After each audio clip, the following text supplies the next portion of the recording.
الحمد لله رب العالمين وصلى الله على سيدنا محمد وعلى آله وصحبه الطيبين الطاهرين.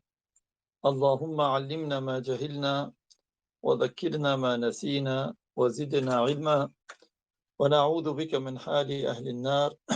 اللهم واجعل نياتنا وأقوالنا وأفعالنا خالصة لوجهك الكريم. La louange est à Allah, le Seigneur des mondes. Que Allah honore et élève davantage le rang de notre maître Mohammed sallallahu alayhi wa sallam et qu'il préserve sa communauté de ce qu'il craint pour elle. Nous demandons à Allah qu'il nous fasse apprendre ce que nous ignorons, qu'il nous fasse nous rappeler ce que nous avons oublié et qu'il nous augmente en connaissance. Et nous lui demandons de nous préserver de l'état des gens de l'enfer. Nous demandons à Allah qu'il fasse que nos intentions, nos actes et nos paroles soient accomplis sincèrement par recherche de son agrément. قال المؤلف رحمه الله أعطي مثالا على أن من تأول في غير القطعيات فأخطأ. Donc la question, l'auteur dit, donne un exemple de celui qui a fait une mauvaise interprétation, c'est-à-dire pour comprendre un point religieux, il a fait une mauvaise interprétation, un mauvais ta'wil, mais dans autre que des sujets fondamentaux, dans un autre sujet qu'un sujet fondamental de croyance de base, et qui se serait trompé. Donc la question, c'est donner un exemple qui illustre ce cas de figure. Un exemple qui illustre ce cas de figure. قال كالذين امتنعوا عن دفع الزكاة في عهد أبي بكر رضي الله عنه لأنهم أخطأوا في تفسير الآية خذ من أموالهم صدقة تطهرهم وتزكيهم بها وصل عليهم إن صلاتك سكن لهم فظنوا أن المراد من قوله خذ أي يا محمد من أموالهم صدقة أي زكاة وأن هذا لا يحصل بعد وفاته فلا يجب عليهم دفعها لأنه مات وهو المأمور بأخذها منهم ولم يعلموا أن الحكم عام في حال حياته وبعد موته. Donc l'exemple justement qui illustre ce cas de figure de ceux qui se sont abstenus de payer la zakat à l'époque de Abu Bakr, que Allah l'agrée. Donc il y avait des musulmans qui étaient à l'époque de notre maître Abu Bakr al-Siddiq, juste après la mort du prophète, alayhi salatu wassalam. Et ces musulmans, ils étaient abstenus de payer la zakat. Alors, qu'est-ce qu'ils ils avaient fait une mauvaise interprétation. Ils avaient mal compris un verset.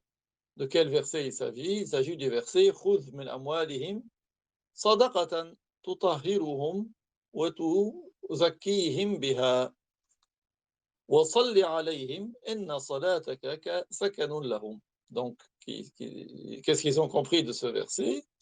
Ils ont compris que ce verset voulait dire prends, prélève, c'est-à-dire ô Muhammad, une aumône qui les purifie, qui leur purifie leurs biens et qui les purifie eux, et fais-leur des invocations. Tes invocations, les invocations que tu fais en leur faveur, est une sérénité, est un apaisement, une miséricorde pour eux. Donc, eux, ils ont cru que ce qui est visé par la parole de Dieu, khud, c'est-à-dire ô Muhammad, de leur bien, une aumône, c'est-à-dire une zakat, et que cela ne se produisait plus après la mort du prophète. Ils avaient cru que cela ne se produisait plus après la mort du prophète et qu'il ne serait plus un devoir de la payer, cette zakat, parce que le prophète est mort et c'est lui qui a reçu l'ordre de prélever la zakat d'eux. Ils n'ont pas compris que l'ordre était général, c'est-à-dire que cet ordre de payer la zakat était effectif aussi bien durant la vie du prophète qu'après sa mort. قالوا الذي كان يصلي علينا مات فلما يأخذ أبو بكر أموالنا فامتنعوا من دفعها فهؤلاء لا يكفرون. Qu'est-ce qu'ils se sont dit? Ils ont dit celui qui devait prélever la zakat sur nos biens, il est mort. Et pourquoi est-ce qu'Abu Bakr voudrait prendre de nos biens? Et ils se sont abstenus de payer la zakat. Donc, en raison de cette mauvaise interprétation dans leur compréhension de la loi, ils n'ont pas été déclarés mécréants. وكذلك لم يكفر الصحابة الذين فسروا قول الله تعالى في سورة المائدة فهل أنتم منتهون بأنه تخيير بين شرب الخمر وبين ترك شربها وليس تحريما للخمر فشربوها لأن هؤلاء ظنوا أن الآية لا تعني تحريم الخمر ولم يبلغهم تحريم المسلمين لها لذلك سيدنا عمر رضي الله عنه ما كفرهم. Donc, de même, les compagnons n'ont pas déclaré mécréants ceux qui ont mal interprété la parole de Dieu dans Surat Al-Ma'idah. فَهَلْ أَنْتُمْ مُنْتَهُونَ Allez-vous en finir?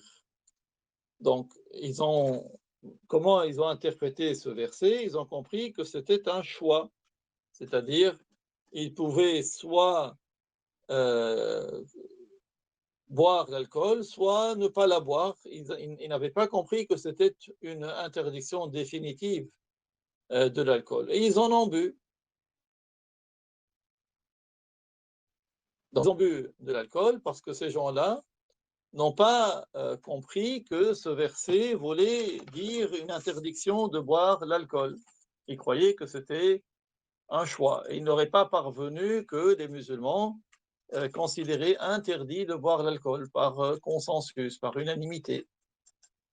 Et c'est pour cela que notre maître Omar, qu'Allah l'agrée, ne les a pas déclarés mécréants. Sayyiduna Omar radiyallahu anhu ma kaffarahum, wa innama qala اجلدوهم 80 ثم إن عادوا أي إلى القول بأن شربها جائز فاقتلوهم أي لكفرهم رواه ابن أبي شيبة.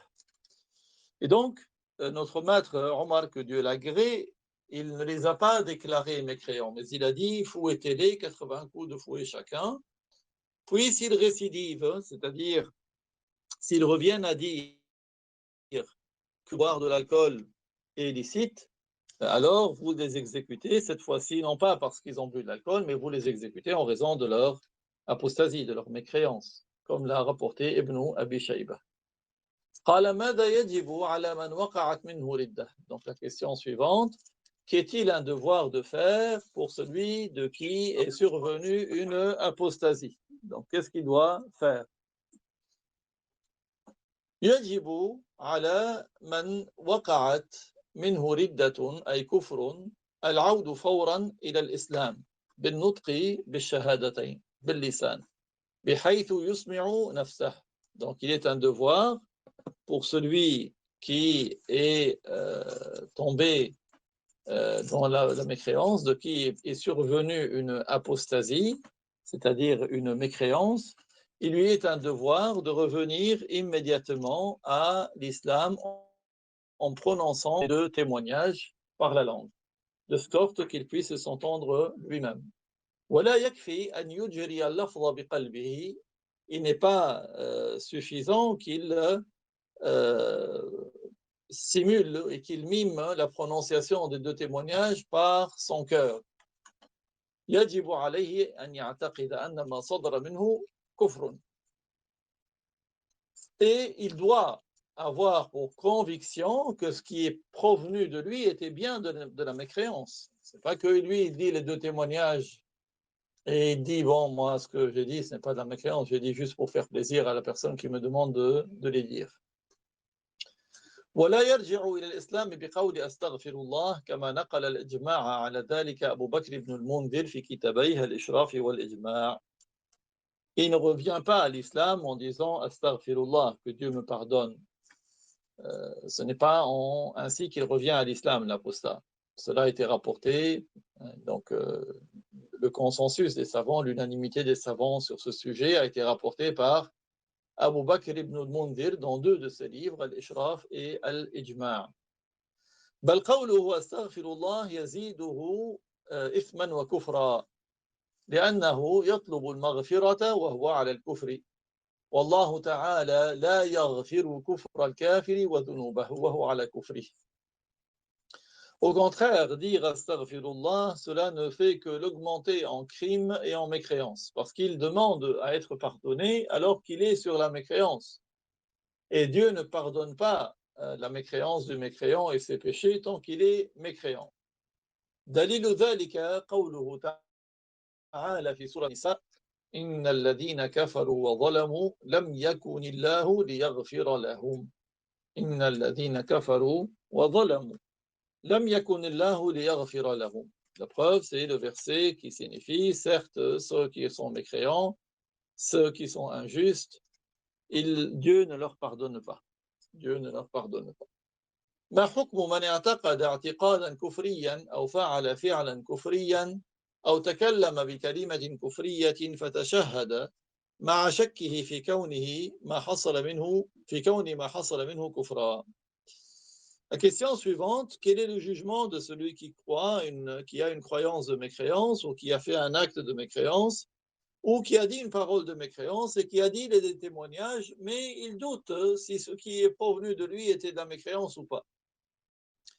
من حصل منه كفر مجمع عليه اعتقادي أو فعلي أو قولي لا ينفعه تشهده مع الشك في كون ما اعتقده أو فعله أو نطق به كفرا لأنه عندئذ لا يعرف الفرق بين الكفر والإيمان. Celui de qui est provenu une mécréance. Mécréance selon l'unanimité, selon le consensus des savants. Que ce soit une mécréance par la croyance, par le cœur, ou une mécréance par les actes, ou une mécréance par la parole.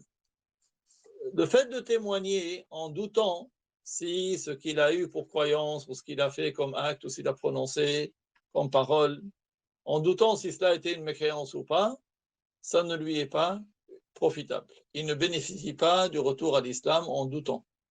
S'il dit les deux témoignages, en doutant si ce qui est provenu de lui était une mécréance ou pas, c'est-à-dire il n'a pas été catégorique à considérer que c'était une mécréance, ce témoignage ne lui sera pas bénéfique. Il reste parce que quand il a dit les deux témoignages en doutant si ce qui est provenu de lui est une mécréance ou pas, est une preuve qui ne fait pas la différence entre la mécréance et la foi. Le fait qu'il doute, c'est qu'il ne fait pas la différence, il ne fait pas la distinction. بل لا بد أن يجزم بقلبه أن ما حصل منه هو كفر ويتخلى عنه وينطق بالشهادتين.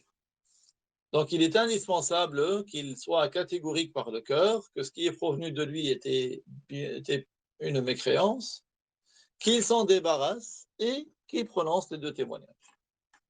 أما إن تشهد من غير أن يجزم بقلبه أنه وقع في الكفر فلا ينفعه تشهده. Quant au fait de témoigner, sans pour autant être catégorique, que ce qui est provenu de lui était quelque chose qui l'a fait tomber dans la mécréance. Donc, celui qui témoigne, sans être catégorique, il est bien tombé dans la mécréance. Son témoignage ne lui sera pas bénéfique, ne sera pas profitable.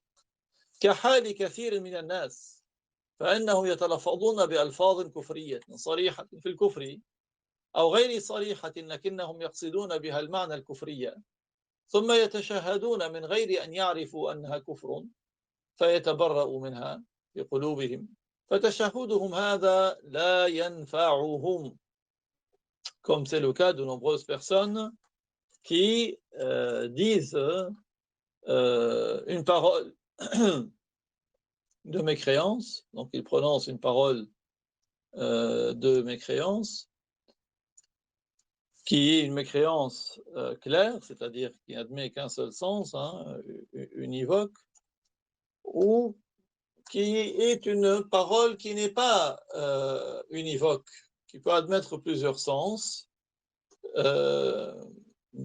si on peut dire multi-ivoque, c'est pas équivoque, le contraire de univoque, c'est multi, donc le contraire de uni, c'est pluri et plurivoque, plusieurs, plurivoque. Et cette parole qu'ils ont dite et qui est plurivoque, qui admet plusieurs sens, ils ont visé un sens qui est une mécréance.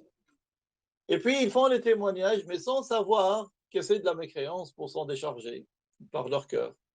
Leur témoignage ne sera pas bénéfique. leur témoignage ne sera pas profitable. Que Dieu nous préserve, vous et moi, de la mécréance. نأخذ شيئا من حديث رسول الله صلى الله عليه وسلم. Nous prenons quelques hadiths du messager de Allah صلى الله عليه وسلم. قال باب دالة أهل الإسلام بعضهم على بعض. دالة هنا يعني من الإدلال والدلالة على من لك عنده منزلة وهو شبه جرأة عليه. Donc le chapitre 309, c'est le chapitre de fait d'avoir que les gens de l'islam, les uns avec les autres, se permettent entre eux certaines choses qui ne se permettraient pas avec d'autres. قال حدثنا عبدة قال حدثنا بقية قال حدثنا محمد بن زياد قال أدركت السلف وإنهم ليكونون في المنزل الواحد بأهاليهم فربما نزل على بعضهم الضيف وقدر أحدهم على النار فيأخذها صاحب الضيف لضيفه فيفقد القدر صاحبها فيقول من أخذ القدر فيقول صاحب الضيف نحن أخذناها لضيفنا فيقول صاحب القدر بارك الله لكم فيها أو كلمة نحوها. Donc, dans le hadith 739, Abda rapporte, il a dit, d'après Baqiyya, il a dit, d'après Muhammad, fils de Ziyad, il a dit, j'ai rencontré des gens du Salaf, il arrive que l'un d'entre eux se trouve dans une même grande maison avec leur famille, hein, vous savez, les maisons qui ont un centre qui est en commun, et il arrive que l'un d'entre eux reçoive un invité, et qu'un autre, il est son chaudron sur le feu en train de cuire. Et que celui qui a reçu l'invité prend le chaudron de celui qui habite dans la même maison que lui, hein, donc les grandes maisons où chacun a une pièce qui est indépendante, bien sûr, et prennent le chaudron pour son invité. Et le propriétaire du chaudron, celui donc, qui était son plein, lui dit, mais se pose la question, mais qui m'a pris le chaudron? Alors celui qui a reçu l'invité lui a dit, c'est nous qui avons pris ton chaudron pour notre invité. Alors, et le propriétaire du chaudron, il dit que Dieu vous accorde des bénédictions dans ce chaudron, ou une parole de cet ordre. قال بقية قال محمد والخبز إذا خبزوا مثل ذلك وليس بينهم إلا جدر القصب. Et Baqiyya a dit, Muhammad a dit, et ils font la même chose pour le pain quand ils le cuisent, vous savez, dans les fours qu'on appelle tandoori aujourd'hui. C'est tannour, hein, c'est le tannour. Ils font la même chose et il n'y a pas plus que des murs en roseau qui les séparent. Vous voyez, donc ce n'est pas des constructions, des briques, non. قال بقية وأدركت أنا ذلك محمد بن زياد وأصحابه. Et Baqiyya qui rapporte le hadith a dit j'ai constaté la même chose de Muhammad fils de Ziyad et de ses compagnons. Il faut dire qu'ils sont tellement, ils s'aiment les uns les autres qu'ils osent faire de telles choses que certains n'osent pas faire parce qu'ils savent que la personne accepte. C'est ça le sens. قال باب إكرام الضيف وخدمته وإياه بنفسه. Chapitre 310, chapitre honorer l'invité, être à son service et se servir soi-même. قال حدثنا مسدد قال حدثنا عبد الله بن داود قال عن فضيل بن غزوان قال عن أبي حازم قال عن أبي هريرة رضي الله عنه أن رجلا أتى النبي صلى الله عليه وسلم فبعث إلى نسائه فقلن ما معنا إلا الماء. Dans le hadith 740, Al-Bukhari rapporte d'après Musaddad qui rapporte d'Abdullah, fils de Daoud, d'après Fudayl, fils de Razwan, d'après Abu Hazim, d'après Abu Huraira, que Dieu l'agrée, qu'un homme est venu voir le prophète sallallahu alayhi wa sallam. Donc il est venu chez le prophète, donc c'était quelqu'un qui c'était un invité. Le prophète alayhi wa sallam a envoyé quelqu'un qui va demander à ses épouses si elles avaient de quoi honorer cet invité. Mais les épouses du prophète ont répondu, elles ont dit, nous n'avons que de l'eau. Regardez comment le prophète, qui est le maire de toutes les créatures de Dieu, ses épouses n'avaient que de l'eau, que Dieu les agrée. C'était toutes des saintes, hein. Les épouses du prophète étaient toutes des saintes. فقال رسول الله صلى الله عليه وسلم من يضم أو يضيف هذا. Alors le prophète عليه الصلاة والسلام s'est tourné vers ses compagnons et leur a dit ce qui signifie qui veut bien l'accueillir chez lui ce soir. فقال رجل من الأنصار أنا. Un homme parmi les Ansar, les partisans, s'est proposé. Il a dit moi je veux bien l'héberger ce soir. فانطلق به إلى امرأته فقال أكرمي ضيف رسول الله صلى الله عليه وسلم. Il a accompagné cet homme à la maison et quand il est arrivé à la maison, il a dit à son épouse il faut honorer l'invité du messager de Allah صلى الله عليه وسلم. فقالت ما عندنا إلا قوت الصبيان. Alors l'épouse a dit à son mari mais nous n'avons que la nourriture de nos enfants. فقال هيئي طعامك وأصلحي سراجك. أصلحي سراجك أو قديه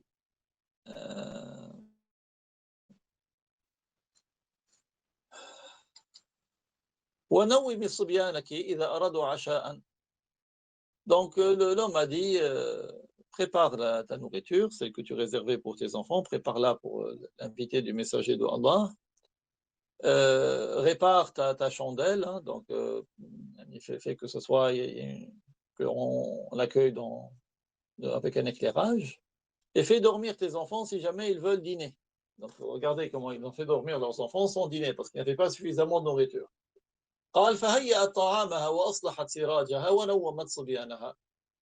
Et donc elle a préparé la nourriture, elle a allumé la chandelle hein, pour qu'il y ait un éclairage.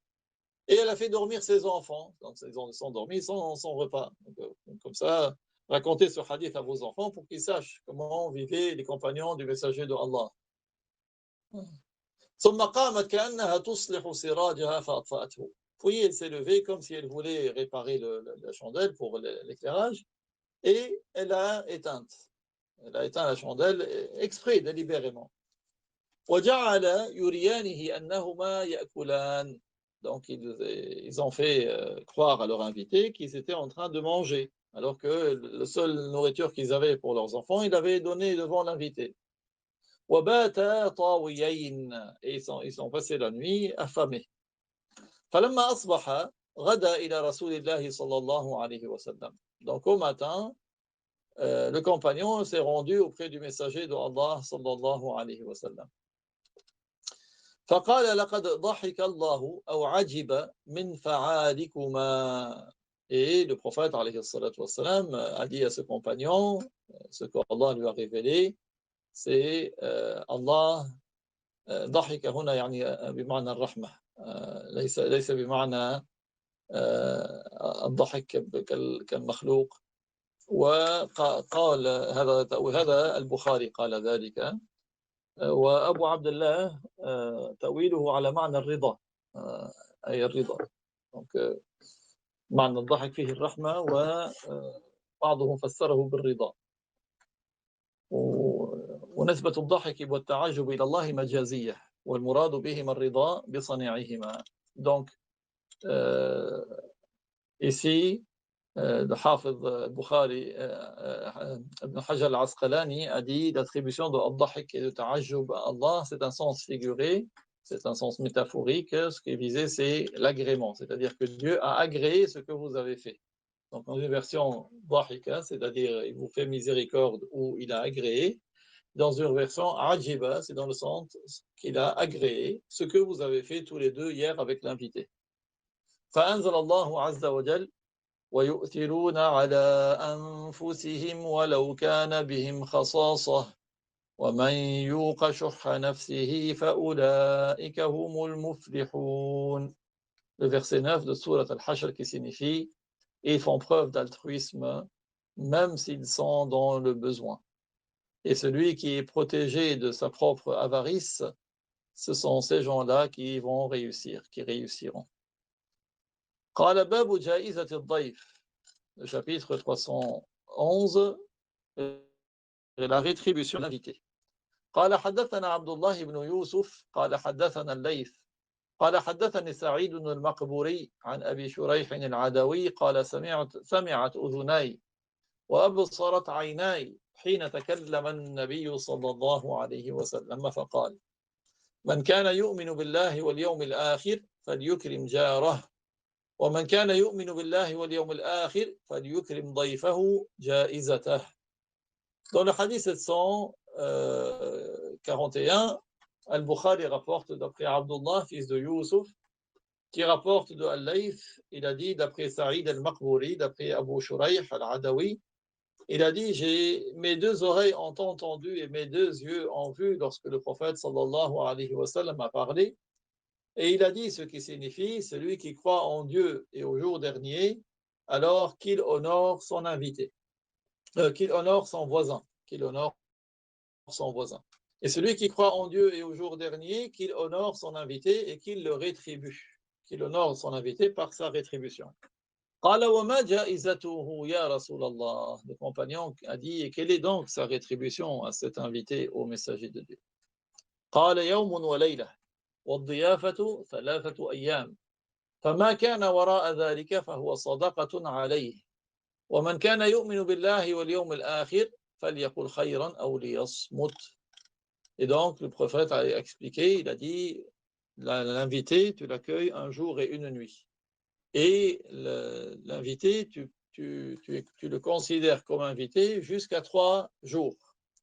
Ce qui est au-delà, c'est comme une aumône, c'est-à-dire que tu lui accordes. Ce n'est plus sous le titre de l'invité, mais c'est le titre d'une aumône que tu lui fais en l'hébergeant. Et celui qui croit en Dieu et au jour dernier, alors qu'il dise du bien ou qu'il se taise. Chapitre 312, le fait d'accueillir un invité, c'est jusqu'à 3 jours. قال حدثنا موسى بن إسماعيل قال حدثنا أبان بن زياد بن يزيد أبان بن يزيد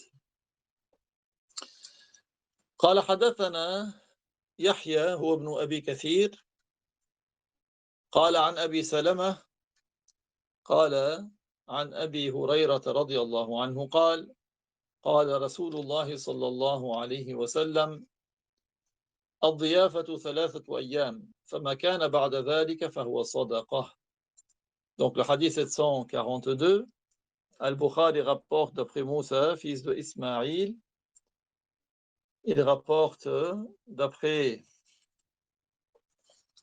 Aban, fils de Yazid, et il rapporte d'après Yahya, qui est le fils de Kathir, le fils de Abu Kathir, Ibn Abi Kathir, d'après Abu Salama, d'après Abu Huraira, que Dieu l'agrée, il a dit: le messager de Allah sallallahu alayhi wa sallam a dit ce qui signifie l'hébergement ou